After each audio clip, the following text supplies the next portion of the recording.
Welcome to this episode of Sooner Legends Podcast. I'm your host, Mike the Legend, and I am back from my hiatus. Had some had some family things going on, but we gonna rock the new year and beyond with Big Mike and Bishop and a few other guests. So if you don't mind, jump out and hit that red subscriber button. Turn on your post notification bells. That way you won't miss any of this goodness we got dropping to you. And if you don't mind, for as little as $1.99 a month, you can become a member of Sooner Legends Podcast. We're at 804 subs.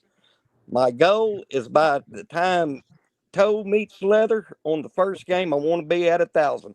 So let let let's let's rock it. Big Mike, Bishop, how we doing today, guys? Pretty good, man. I can't complain. Excited, man. Was Santa Claus good to y'all this year? I would say so. Hey, I can't complain. Well, when he left my house, he was -3 deer. I needed some back straps. There you go. Well, guys, it looked like we're starting out today. We got a couple of commits. I'm going to start out with Caleb. I can't Nika or some 6'2", 295 pound interior offensive lineman from Yeah. Western Kentucky Hilltoppers. It looks like we're needing some depth on the offensive line, and we're already starting to fill that need. What have y'all seen anything on Caleb yet, guys? Because I watched a little bit of him, and he's pretty nasty. Hey, he's a nasty center, and we can He is. take all of those we can get. Exactly. What's the name of our center we got right now? I can't think of his last name. Mekla? Mekla. Jay said in a short video today that if nothing else, he'll give Mekla a run for his money in the offseason. And if nothing else, he'll provide a good a depth piece for that side of the ball too. Yeah, I haven't seen anything on him, so I can't really speak too much on it. I usually catch what I see on Twitter, but I ain't seen no video on Twitter, so Me I have to neither. check it out. But well, from what I've seen of his picture when he was born, head and neck was optional.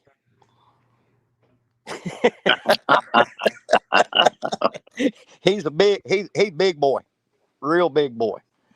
So I'm glad. I How I about, know how about we people. talk about this real quick? A little breaking news right now, commitment wise. Go ahead. Go ahead. We got we got two beers at Oklahoma now. We got a Rocky Beers, a tight end, Yeah. Colorado Yes. State. Wow. Two Yes. beers. Yeah, He one was of the them plays. leading receiver for Colorado State. Yes. Yes, and his sister plays basketball, I believe. Yeah. She's the big center we got that's dominating. What is their mom and daddy water drinking down there? Because both of them are good size.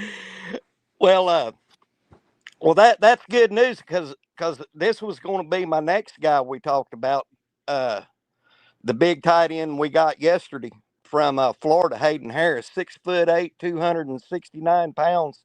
Now I'm going to give a shout out to Trap because I watched his video on it. If you go back and look at Harris's stats, 2023 he had something like 12 catches. 2024 he had 15, and last year he doubled with 30 at 254 yards. Now, y'all's going to say, "Oh, 254 yards ain't a hill of beans." That gives you MTC, that Trap refers to. Move the chains. Because he averaged almost 9 yards a reception last year. So And on top of that, having his size at 6'8", uh, uh, and 269 pounds, he's going to be able to block that gap out with either a linebacker or a safety, and that's going to allow us to go over the top. Definitely. And not only that, you got to remember the main thing we need to establish is the running game. And Mm-hmm. anything he adds in the passing game is icing on the cake. And if you look at his measurables, he's just not tall wise, but his weight wise, that's equivalent to a defensive lineman all day long. He's a big boy now. He's a big boy. He's definitely comparable to a DN. Yeah. And you really got to think that being that tall, he's got a wingspan probably from hell. So you could throw if you're like at 3rd and 8 or 3rd and 9, you could throw him a 50-50 ball, and chances are he's going to catch it. Facts. So there's just a short, like a good 3rd and 8, 3rd and 9 possibility right there.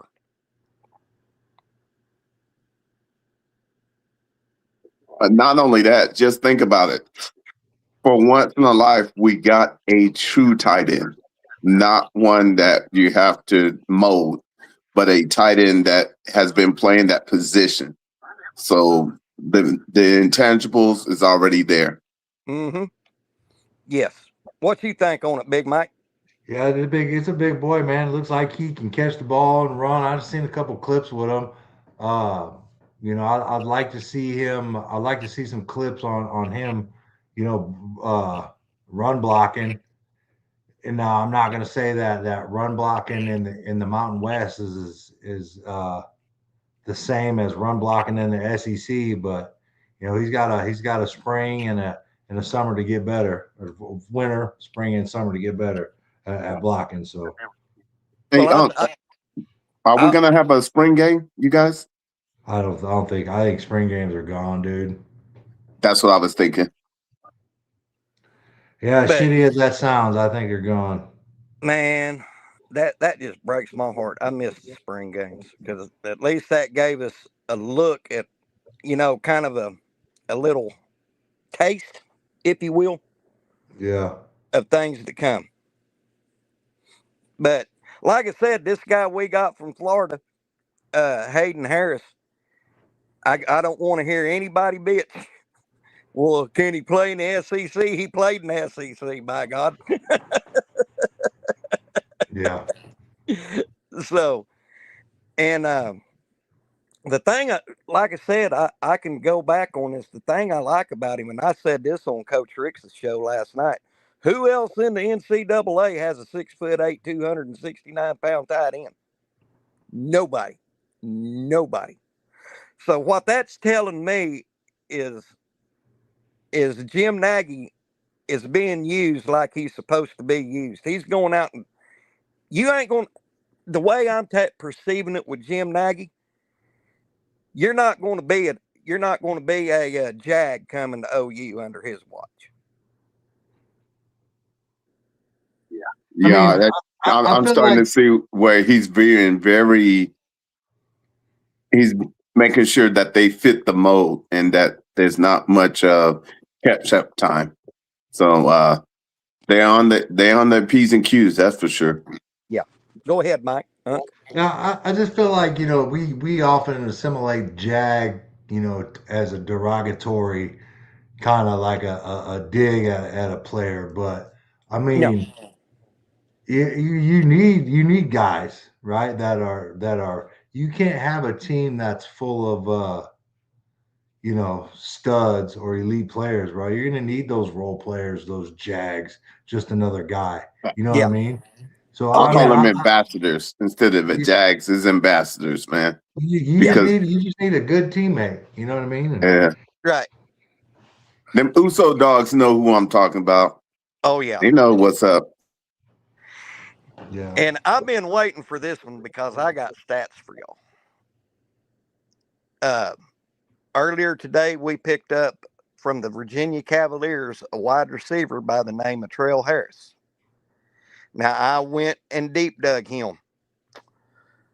Last year, he had something like 59 receptions for 800 and something yards.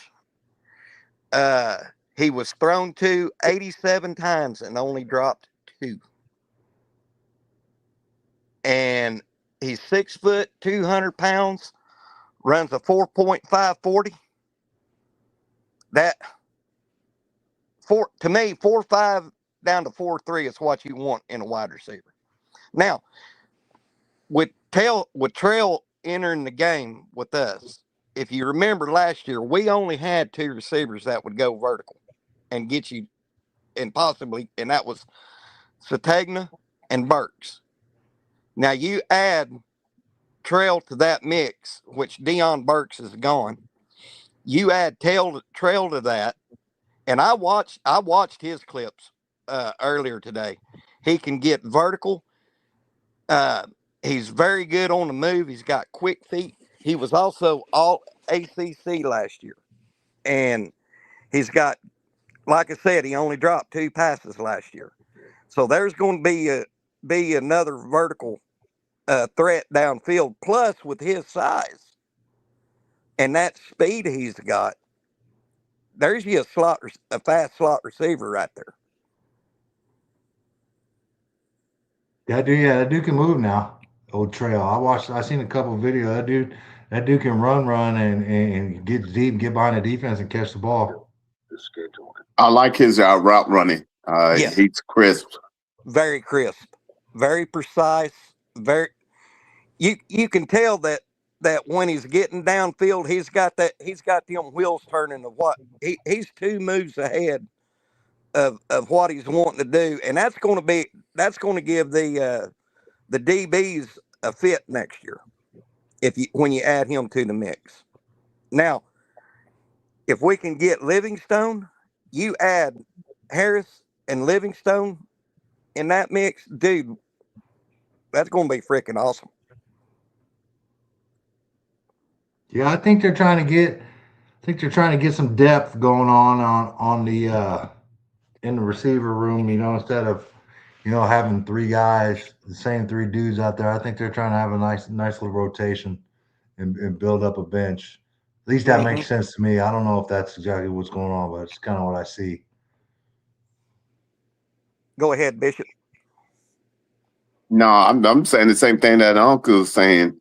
And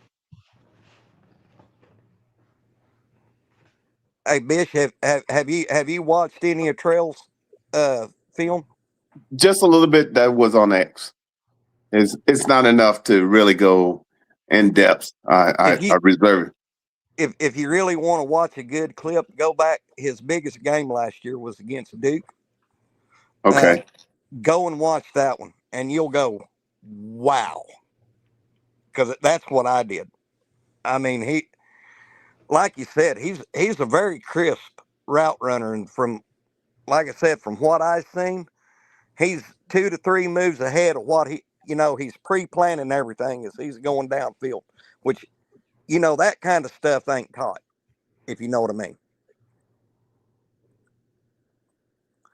So, y'all heard any more news in the portal? Wow. Just keeping watch at this current time. I know we got 5, right? Does the Bears make 6? Yeah, I think so. Yeah. So we're to me, what it looks like, Jim Nagy is and Venables is addressing what needs to be addressed, if that makes any sense. Yeah. And so, Mike, I haven't got to talk to you in a long time. What was your thoughts on this past season?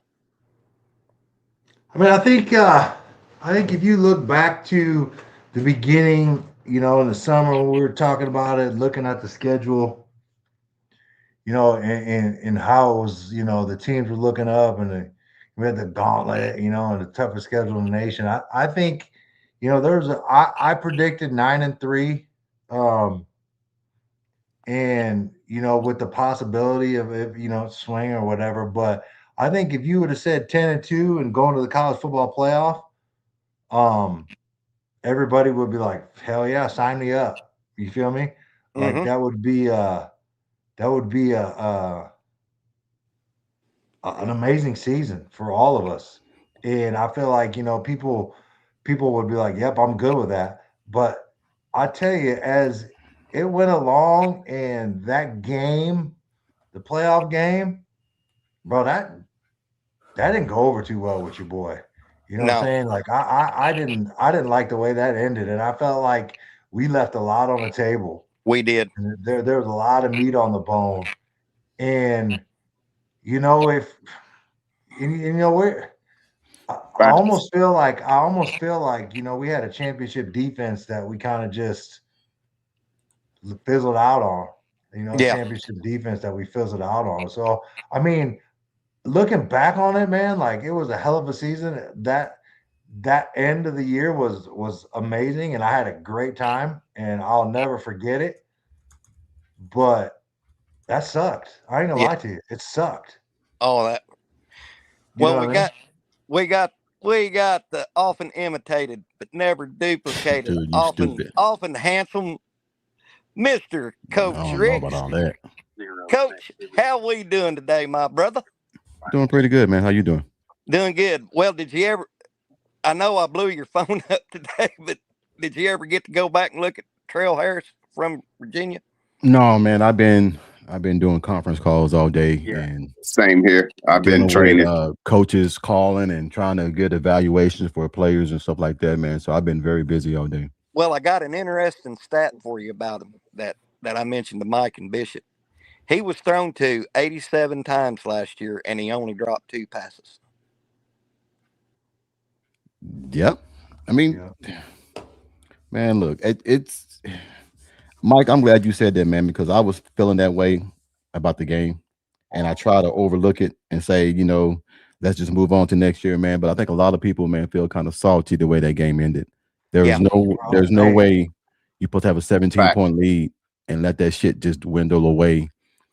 I would have rather got blown out me or too.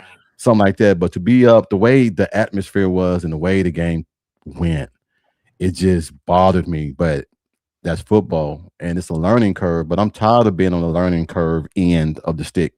That's been Oklahoma's MO is we've been on the learning curve, what Lincoln did, and then we had to rebuild, and then when Jeff Levy left, we had to pretty much rebuild, and then we got Arbuckle in. I mean, and then Seth Trail. It's just a lot of negative shit been happening in the last few years, man.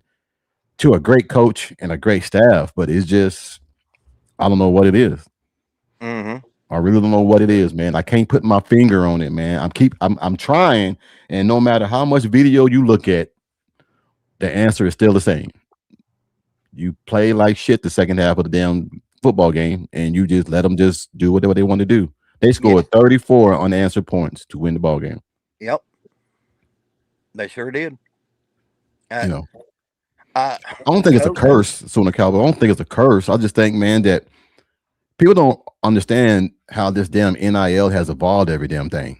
You see what Texas Tech is trying to do. You see what LSU is trying to do. You see what USC. Everybody is trying to throw the money around now to get the players that they want. But at the same point in time, man, like guys like Owen Heineke that don't have the 5-star status and 4-star status come out there and showed his ass, and he's better than a 5-star to me yeah, because he's shown it on the damn field. So I mean, I don't know, man. It's just something, man, about Oklahoma, man, that I'm hoping that we're heading in the right direction, man, to where we can correct this. But it's hard. It's hard. And those young boys play their ass off this year, man, and it just didn't fall their way. yeah. Yeah. Well, the one thing that I took away from that playoff game is almost like it is two tales of two halves. The first half, our offense was just literally cranked. Uh, but as soon as something negative happened, it's like we lost continuity and disconnection with the game. And then in halftime, it's just like the whole entire staff and players were just shell shocked and didn't make no adjustments. So when they came out, it should have been a brand new game, 0-0. Mm-hmm. Tell the two halves. I mean, one thing I would like to see, and Coach, me and you have harped on this on your show time and time again, is adjustments. You, hey, Mike, do you think? Let me ask you a question because you've been around coaching a while and you've seen some things. Do you think it's fair to say that another year evaluating what took place this year, that Arbuckle might be a little bit better calling plays next year? Bro, I'm gonna be honest with you. Arbuckle at the beginning of that game was in his bag, bro. Thank you. I And and I was like, yo, I was Yes, like, dude, this dude's calling a hell of a game. Everything he was calling was working. And then we had a couple boom, boom, booms, and I felt like he got conservative. yes. And and I exactly. mean, I Perfect. if you if you think about it, like he's a really young coach. Mm-hmm. Yes. And if people think that he's coming to Oklahoma and he's polished and he's a hell of an offensive play caller, there's a lot of room for growth, a lot of room to get better. But you have to want to get better. I mean, I don't know Arbuckle.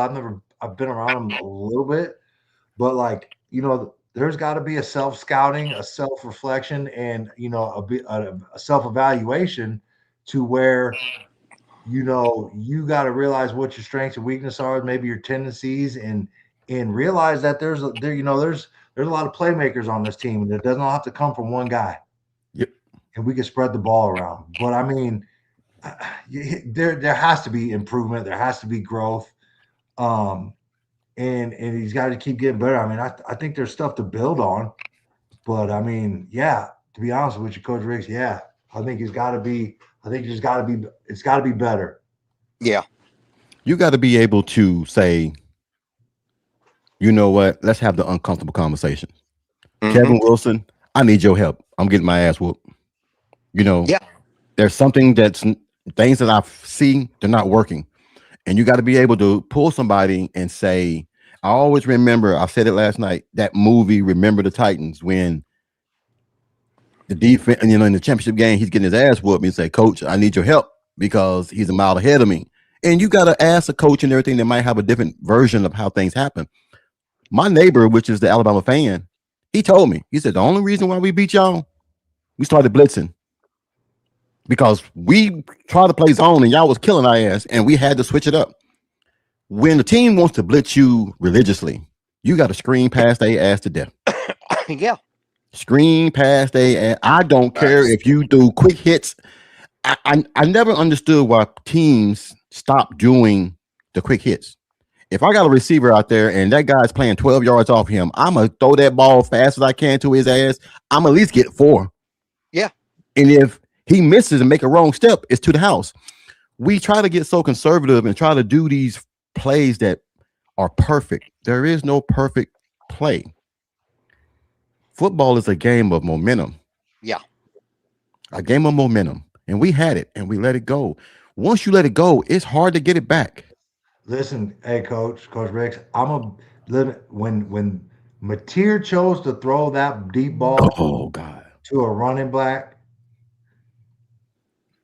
streaking down the field and not Yeah. just scramble and finish the drive and keep the change moving. I turned to my son and I said, that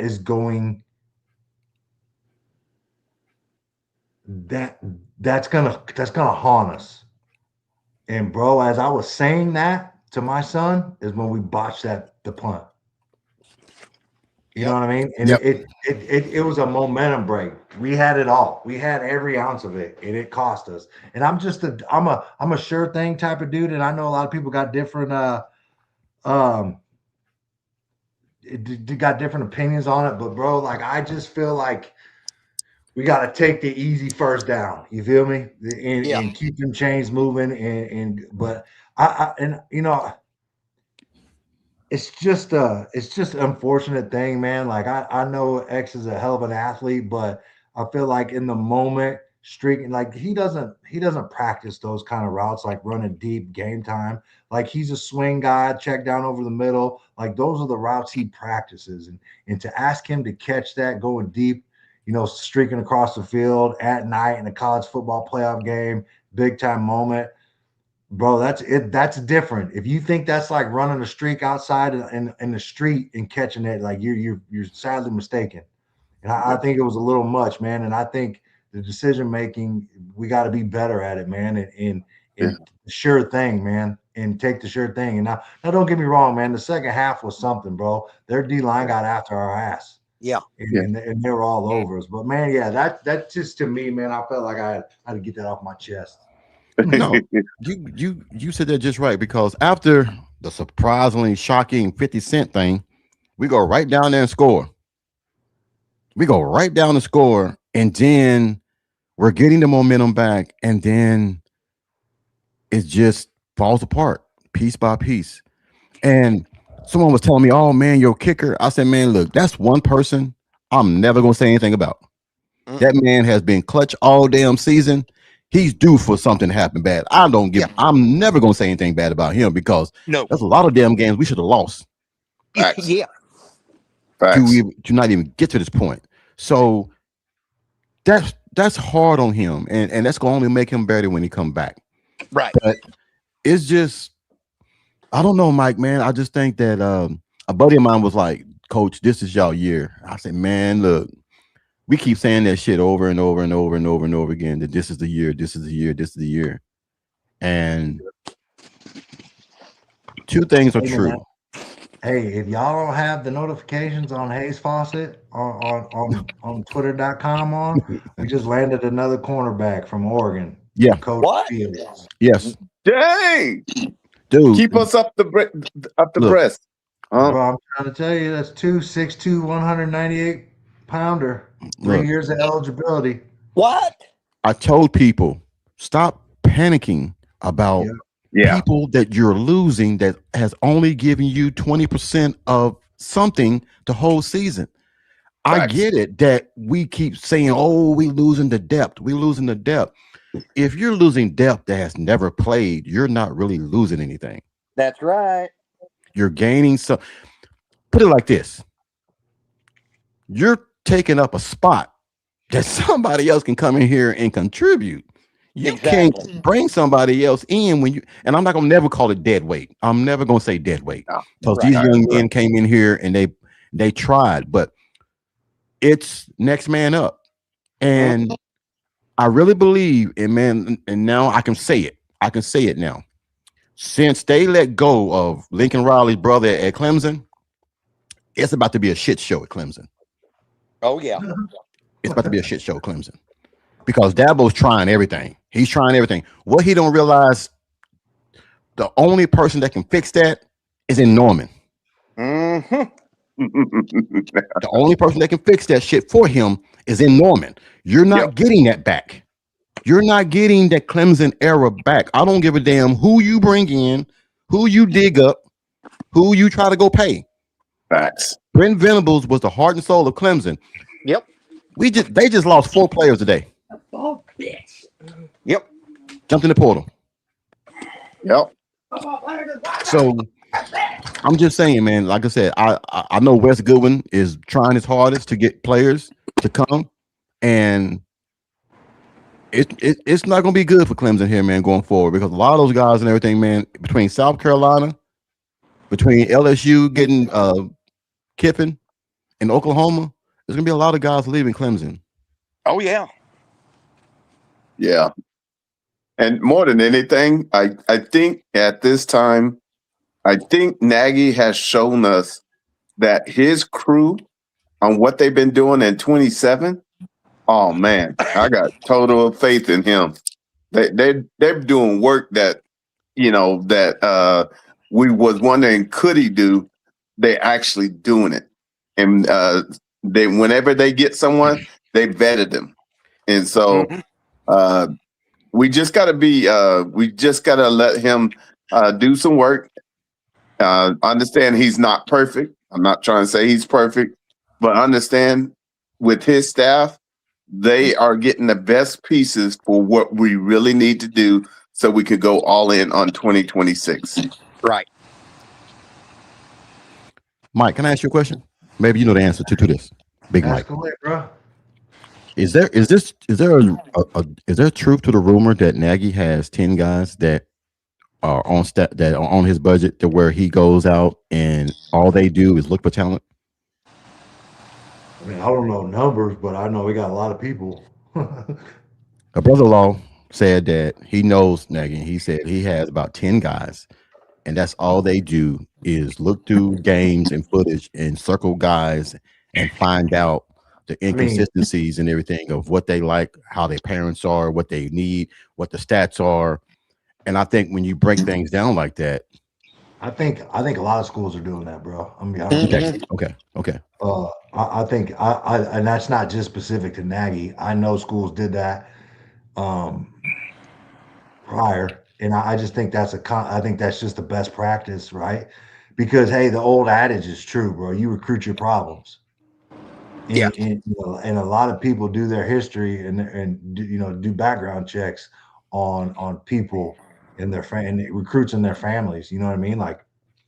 That's a lot of the questions I get from people is like, hey, how much does a high school coach really have? How much control does he have in the recruiting process? Right? Because let's say for instance, when I was getting recruited in high school, I mean, I felt like my coach was like the front, like he was the one that was probably should have been shopping me and doing all this stuff because other than that, dude, like I don't know how they would have to go to your school and get the number from them somehow, right? Because all we had was landlines back then. And I know I'd get called down to he was the dean, right? My high school football coach was the dean. He would send a pink slip for your boy, and which pretty much means you're in trouble, right? Everybody sees that pink slip coming to class. You go down there, you're in trouble. Well, I'd go down there, and there'd be a coach sitting in the office. I couldn't talk to him or whatever, but he'd be like, "Hey, you forgot your pencil," and he'd hand me my pencil, and he would talk to me, and the coach would be sitting there just checking me out, right? But nowadays, these coaches, a school doesn't have to talk to the coach at all, right? They go directly to the player. They can watch all the film they want on Huddle. They can see it all, right? But to answer this question on background checks and in family, like that, if a school wants to, they can get that honest recommendation and opinion from that high school coach. And that high school coach can pretty much make or break your opportunity in school. Right? He can vouch for you. No, you don't want to mess with that kid. He's a jackass. He doesn't go to class, causes problems in the hallways, and his parents are hot messes. You know what I mean? Yeah. That's the kind of report he can give to that coach. You know what I mean? Or he can give you, you can say good things or say bad things. But I mean, at the end of the day, that essentially is what a high school coach can do for a kid. And the background checks, all that stuff, and just family wise, and I think all that stuff's been happening.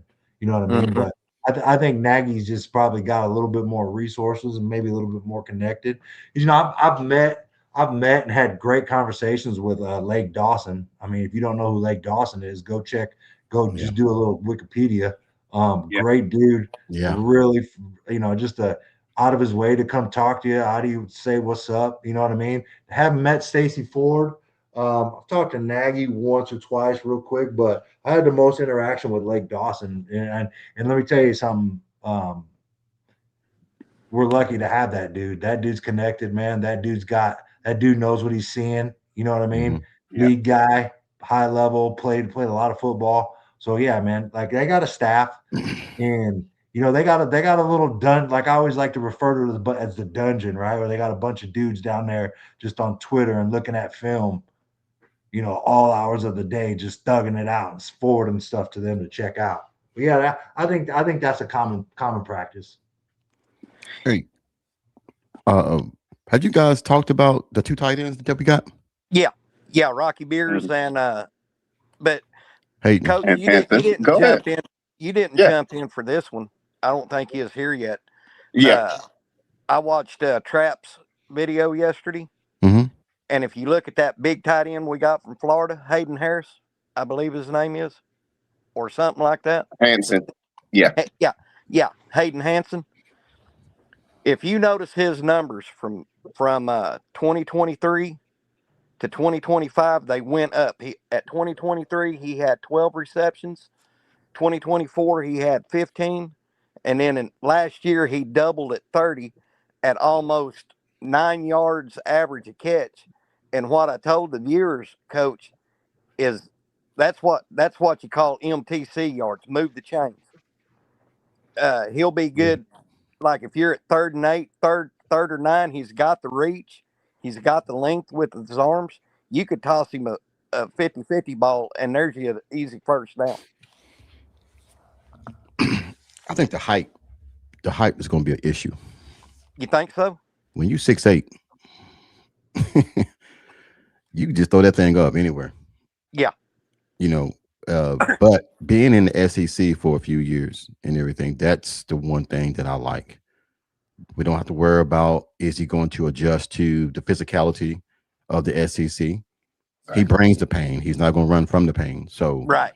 I just want people to stop, not stop. I mean, just slow your horses when you talk about some of these kids that are coming from the, group of 5 or the FCS, because one thing that I do know about those kids, when they do get an opportunity to come to the FBS or come to a school like Oklahoma or something like that, that shit means something. They know, they know what the standard is. They know what they got to do, but some of those kids come in here, man, they play their ass off, man. And we look down on FCS guys. We look down on them and everything, man. But I think a lot of these FBS guys get so spoiled and so set in their ways that they feel like, okay, I'm here. I don't have to really go out and do everything every single day. But Right. those FCS kids come in, they know all eyes are on me. They know that I got to come in here and bring the pain. I got to come in here and do what I'm supposed to do. Mm-hmm. I'm very excited about next year, man. I really am, because I want to see this could be the second time BB has had a staff that's been there back-to-back years. Yeah. We're not And Coach, replacing nobody. Yes, sir. I'm going to bring this up. We brought this up on your show last night, and I've got kind of a change of heart on John Mateer, and I'll tell you why. Like you said on your show last night, BV hasn't had a back-to-back quarterback since DG. And if you look at DG in his first season, he was okay.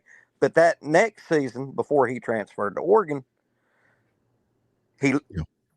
and now, Mateer, first season in, yeah. But here's my thought on Mateer.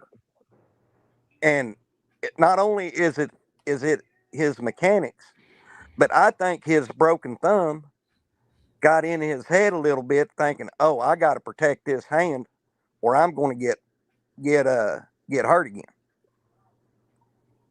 Has anybody ever been hurt playing Yeah, football on Yeah. this panel? Yeah. 5 years of that shit. I tore a ligament in my knee. Was out for a year. I had a bone bruise in my rotator cuff. So we've all played hurt. I don't know how many multiple fingers I don't had broke and jammed playing football and basketball. The thing is this: it just depends on how much pain you can tolerate. right. And let me tell you, there's some shots out there that they can give you that you don't feel Cortisone. shit. That you don't feel shit for a couple of hours. But here's my thing about Mateer, man, and I'm upset when people keep jumping on him, man. Is because being a prior quarterback, man, that's a hard position to play. Very Because hard. no matter what happens, the quarterback is going to always get the blame. Yep. Regardless of how it goes down, what happens, whatever. The quarterback. Now, sometimes we do assist to that assessment when we don't play up to our standard. Right. But I just felt like, man, this guy came in with the moxie and I'm gonna be like this. And he ran into some defenses that he's never faced before. Right. And now he has a full season to where he know what it looks like, what it tastes like, what it's gonna be going forward. Right. I think he's gonna go and work this summer and work his ass off because I'm telling you, he hears it. Yeah. He hears it. Yeah. And the way that game ended, I'm not gonna sit here and lie to you. That's the best game back Mature had all season, but minus the pick six. That's the best game he had all season. Yep. Passing wise.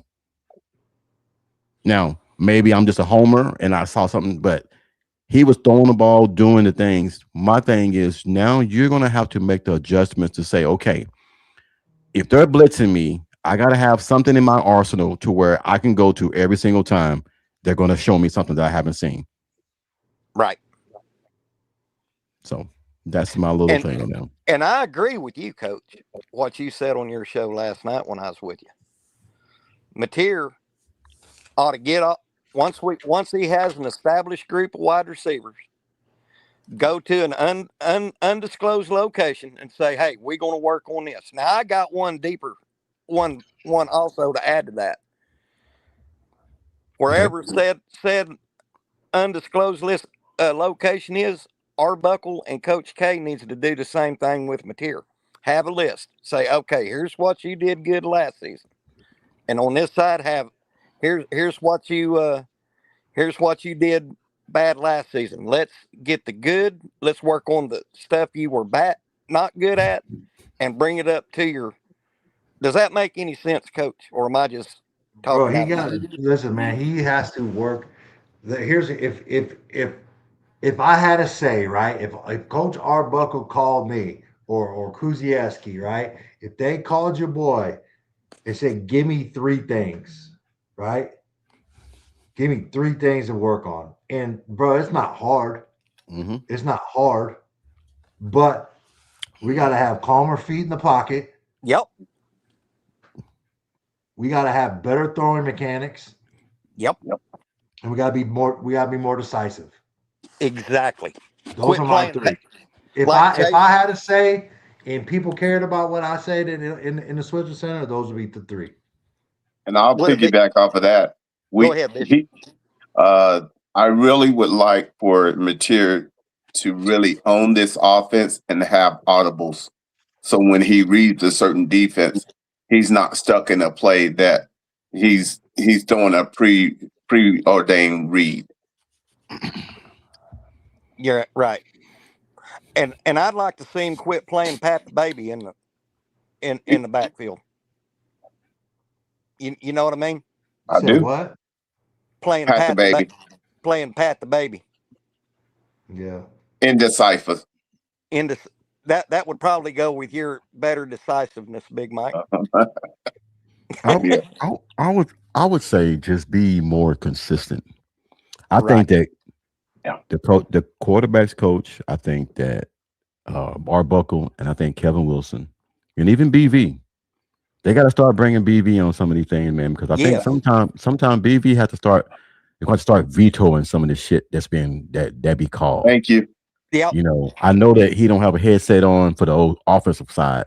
I would because sometimes, man, I get in my bag. I'm not gonna sit here and lie to you. I'm an offensive coordinator. I get in my bag and I start doing things, and I get outside the realm of what I thought I was going to do, and then somebody got to reel me back in.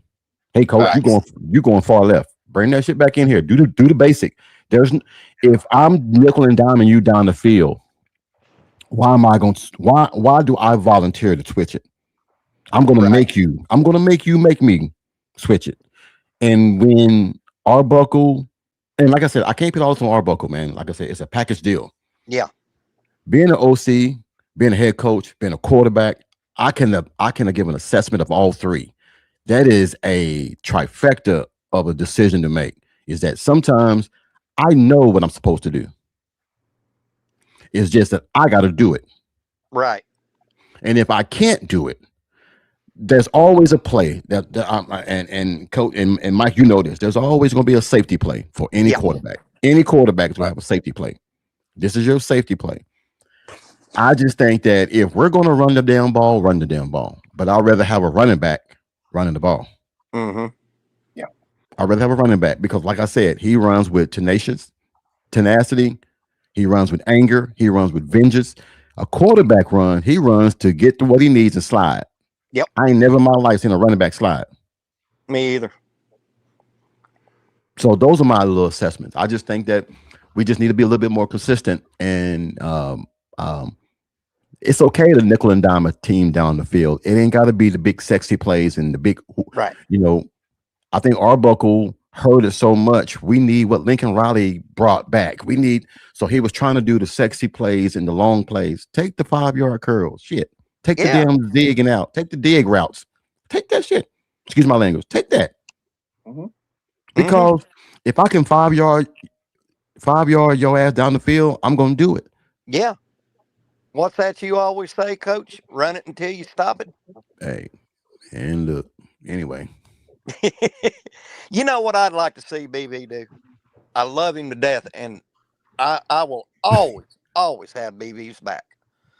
But one thing I would, with all the time and effort he spent in getting our defense to where it is now that he has that thing humming, use that same effort on the other side of the ball. But he don't know it like that. He don't I know know. offense like that. That's right. Look, you see how the guy that he calls a father, I mean, a guy that he looks up to, you see how Dabo's struggling? Yeah. And he's been doing this for a long time. Yeah. Long time. And even he's struggling right now. He's had 2 offensive coordinators in the last 4 years. Yep. Because he's trying to find that magical rope to will to he's trying to find that magical rope and everything, man, to reel back in those wins that Clemson used to get. Yep. I'm telling you guys, man, there are a lot of Clemson fans down here that are pissed about how the seasons have been going. This was supposed to be the year for Clemson. Exactly, Coach. So, anyway, I guess going into next season, my biggest thing that I want to see as far as the offensive side of the ball, I want to see better continuity. If that makes any sense. You'll get it. You'll get it. Yeah. You'll get it. And Coach, I've been hearing this. We need to bring in offensive linemen. Well, out of our starting offensive linemen, who in the hell are you going to bench? I mean, are you going to bench EPL? Are you going to bench Michael Fasusi? Are you going to bench Ryan Foje? I mean, come on now. It's a learning curve, man. It's a learning curve. That's the hardest position to play in the SEC because the SEC is known for defensive tackles. Right. They are definitely known. When NFL players want to go get a defensive tackle, they mainly go to the Big Ten or they go to the SEC first. That's right. Because they know those guys play consistent defense and they play the top of the level and they play the best of the best. Mm-hmm. It's hard for freshmen to go up against sometimes a 4 or 5 year starter on the defense. Right. And win that battle every time. Mm-hmm. So yeah. Hey. Hey, I seen a tweet earlier today that I really did like. And it was from our boy Jaden Gibson. Now I'm going to paraphrase it, but he's in a nutshell. He was giving a big middle finger to OU Twitter, but he said something along the lines that the reason he was transferring was due to his injuries. And I have to respect that young man for that. Yeah, I read that. You got to be same here. You guys got to be fans got to be okay with players wanting to leave and get a different start. Get a fresh start. And without us knowing, we will religiously say, "Oh, the coaching staff, we're losing players," and you don't know what took place. You don't know what that conversation was like. You don't know. I can tell you right now, BV loves all these kids, all these boys. And when they leave, he's going to be the one that say, "Hey, Is there anywhere you want to go? I'll call the coach for you. Exactly. I'll vouch for you. I'll do this, do yada yada. There isn't going to be no animosity and no ill will when they leave. Now, No. maybe there's some, maybe Yeah. some. Now, I'm not gonna sit here. Right. I'm a parent that had to deal with this shit before, and I've had some bad conversation with some ads and this and this and that, but there was never no ill will because I know it's a business. Mm-hmm. And if I was the owner of a business and I need to go get somebody else who's a better mechanic than what I have, I got to have that uncomfortable conversation to my guy do I have and say, look, you giving me everything that you've given me, and I appreciate that. But I got this other guy that I want to bring in, but I want to ask you, is there anything that I can do for you to help you on your next journey? That's how that goes. There ain't no just kick him out the damn door and good luck. I'm going to do what I can't say I love you the whole 3 years and now in the 4th year, I don't like you no more. Right. I mean, Coach, at least at our university, we don't do what Texas did to Livingstone, and he had to find out he had to transfer through a friend. That was terrible right there, man. That was some low ass shit. Awful. That was even his. That was some low ass shit right there, man. You don't even know that you're getting put in the transport portal until your boy tell you. Yeah, and even Arch Manning, his roommate, didn't say nothing to him. He probably didn't know. So, speaking of, Coach, what do you think our chances is that we net Livingstone?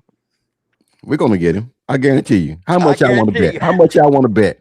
That's one game that he's gonna want to circle on his damn calendar to pay Texas back. Yeah. Bro, hey, Livingston's a good player, bro. I need him in Crimson and Cream, bro. That dude's good. Third down guy. He's a 6'3". He's a 6'3" Drake Stoops. What did I say, legend? Didn't I say the same thing? He's a 6'3" Drake Stoops. He don't drop passes. And every time they needed something from Texas, they went to him. Yeah. Yep. Exactly. I went back and watched Livingstone's clips yesterday before your show, Coach. And if you look, Livingstone always finds a way to get open. Well, did you notice that? Yeah. The key is you guys got Livingston is a route runner. And once he knows the offense, he knows where the open spots is and he reads defense. That is key. Because in the SEC, you got to have those players. So when Mateer puts it on the spot, he'll be right there in that spot. And Texas fans can't sit there and say they didn't want him. The they trying to make room for Cam Coleman. Yeah, that's what they're doing. And there's no guarantee with Cam Coleman. I'll tell you that. You know what? I'm going to be honest. If I was Cam Coleman, this is what it is. Right. And I'd rather have 3 or 4 dudes than one Cam Coleman. To be honest with you. Don't tell TP that, because we said that last night. TP, I'm going to have a heart attack. Right. TP said it is what it is, bro. He said you ain't convincing me otherwise, bro. All right. It is what it is. Between Jeremy Smith being in the portal. Bro, is that the Ohio State kid? Is that true? Yes. He's in the portal. Bro, I done seen like one tweet about it, but I didn't know who this dude was. I figured something like that. You'd see Hayes Fawcett tweeting the shit out of that. He's in the let me back up because I get myself in trouble. I don't want to get Mike in trouble. Yeah. He's in the portal, but they're trying to work out money situation for him in Ohio State. So could you imagine that money? Well, look, I know Cam Coleman is starting off at 5.25. Look, let me put you like this: if I had to choose between Cam or Jeremiah Smith, it ain't even close. It ain't even close. Jeremiah Smith any day of the week. But okay, so you got those two juggernauts in the portal. if let's say if he does, you got those two in the portal. You're gonna have all these teams spending all this money to try to get two players, while your Oklahomas and your Georgias and all your other planes are just picking up vital pieces here and there, while you're trying to do a damn bidding war to get one guy. Yeah. That you're gonna get one more season with, and that's it. Yeah. 1 year. Guaranteed. 1 Could year. you imagine? 1 year. He Yeah, gone. 1 year. Yeah, They both at that. gone. Could you imagine, along with Trell Harris, we land Livingstone and that guy you're talking about, we get them three? Good God. That would be, Coach, as you say, that would be a cheat code. But I just want, I'm just hoping that fans realize, man, that all we heard is that Oklahoma got 22 guys in the portal. That's all I keep hearing. Oklahoma got 22 guys in the portal.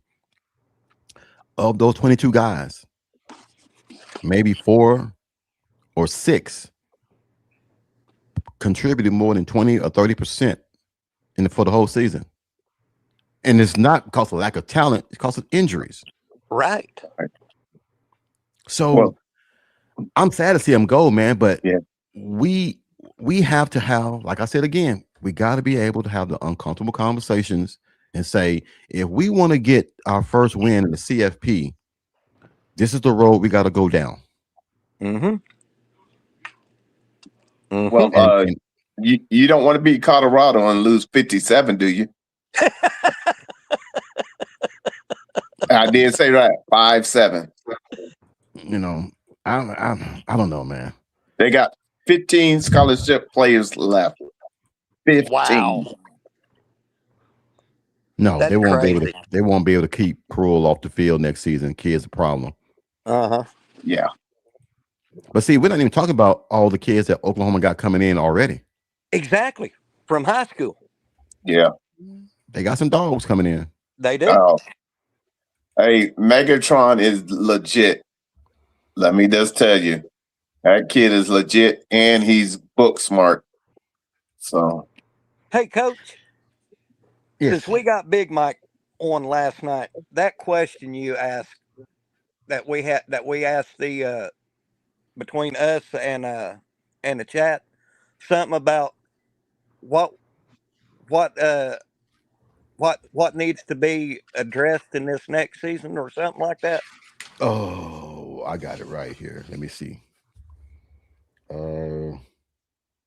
Oh, what do you guys think will be an upside for next season for Oklahoma? That Yeah. question. Yeah, that question. What you All think, Big Mike? That will Say be it one more enough. time. Question was, what do you guys think will be a great upside for next year for Oklahoma to get back to the CFP? What is a great upside? What's I don't know if I understand that question. What is What would be I guess what would be a great upside? So what would be something that would make Oklahoma get better next year and win their first CFP? Well, I think if one thing, we gotta be better up front on the O line. That's what I think. And so when I say O line, right, that's Mhm. everything that comes with it, bro. That's how I cheated the system, right? I didn't just say the running game. I didn't say pass protection, right? The O line means all the above, right? Better O line play. Yeah. I say, That would be mine, and I think we're on our way there with experience and things oh, of that nature. I'm podcasting. I would mine was the running game. And I'm not just saying that from the running backs or no, from the offensive line part. I'd like to see a better run game this year. If we get that running back from North Texas, Boom. we gonna be okay. Yeah. With what we got right now. Mm-hmm. And which one? He already going to Oklahoma State. Oh, did he? Oh, Damn. Yeah, Caleb Hawkins, bro. That whole North Texas just went to Oklahoma State. almost Oklahoma State. I didn't even know. I haven't been, like I said, Yeah. I've been online all day. Shoot. Damn. Yeah. Oh well. Why would you go to Oklahoma State? They ain't won shit. Well, the whole coach going there, bro. Oh, okay. Well, never mind. The whole coach, he brought the quarterback, like all kind of, they all there, bro. Jesse got a question for you, Mike. What's All that? right. He said, "Why is Indiana's offensive line better than ours, and what do we need to do at least to match their production?" I'm gonna tell you right now, when you have two tight ends on one side of the football, and you run to that side, and they're double teaming the tackles and the defensive end, you can run all damn day on that damn side. Hey, listen, man. They double team Alabama's ass every damn play and ran that football with ease. If Oklahoma wants to do that, you can do that. But I've never seen no team really do that religiously and not switch. If you go back and look at the tape, man, Mike. like, dude, listen, man. I think you have to look at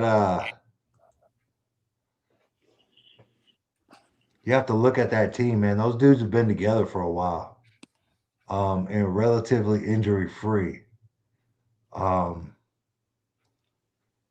So I think there's continuity there. I think those dudes, they got some dudes like that center, like that dude's good. I mean, listen, man. You don't hear nothing about them cats. They ain't got no big 5 stars. And no. They got some dudes that just gonna maul your ass. And as we seen, they ain't calling no holds in the college football playoffs. So, And when I broke down the film on Indiana, when I say they were blowing Bama's linemen off the ball, I mean they were driving them 4 to 5 yards. Hey, can I address something right quick? Sure, go ahead. Hey, Chuck, we're not acting like Mike is Nick Saban. We're just getting his insights. So hold off on the rude comments to my guests, or I will ban you from this show. hey, Chuck, hey, go ahead, man. Hey, Chuck, whatever, Chuck. Hey, you can let them. Hey, that shit don't affect me, Mike. I mean, man. Listen, No, I'm not Mike gonna have ain't no anybody joke. being rude listen. I'm straight, bro. Hey, no, whatever, man. Yeah. But I mean, I'm not a. I never claimed to be. I was Nick Saban, first of all. me either. By the way, trust me, I don't want to be Nick Saban. No. Hey, Mike. Yeah. I got to get ready to go, man. I got to get in here and finish cooking today. Yeah, we've been going on a little over an hour. So Oh no, y'all good? It's darn near supper time here. I got this brisket on. I gotta go get it off. Oh, you All lucky right. duck. Well, Yes, Coach, sir. are you going on tonight? Yeah, I'm gonna try to get on tonight. Amy, she's got something planned, so I'm gonna try to jump on for about an hour and assess some of these guys in the portal and what we got. Would love for Big Mike to come on and everything, man, if he's not busy. But shoot me a thing tonight, man. I know if I do 3 pods in one day, my wife gonna say, "Motherfucker, you better start making some money off this shit." If I can get Man, on, she sound like Amy, bro. man. If I can get on, I'll slide on, bro. All right, man. I appreciate it. Hey, Mike, thank you for letting me come on, man. I appreciate Hey, it. anytime, Coach. If you go on tonight, you know where to I'll send send me. you guys a link. All Yeah. right, brother. Send me a link. right, man. Y'all have a good one, big dog. You too, Hey, Coach. thanks for coming by, bro. All right. Bye, big dog. All right, guys. Well, we've been going for a little over an hour. I'm getting hungry. My belly's eating through my backbone. Mike Bishop, good seeing y'all again. We got some big things coming up this year. I'm going to be back to podding again. So, guys, if you haven't already, hit the red subscriber button, turn on your post notification bells. Let's get your boy up to 1,000 by the time toe meets leather game 1. And Mike, good seeing you. Bishop, always a pleasure seeing you guys. I thought we had a good show today. Absolutely. So until then, y'all have a good one. This is the legend. God bless. Happy New Year. And we'll check y'all later. Horns down. Boomer.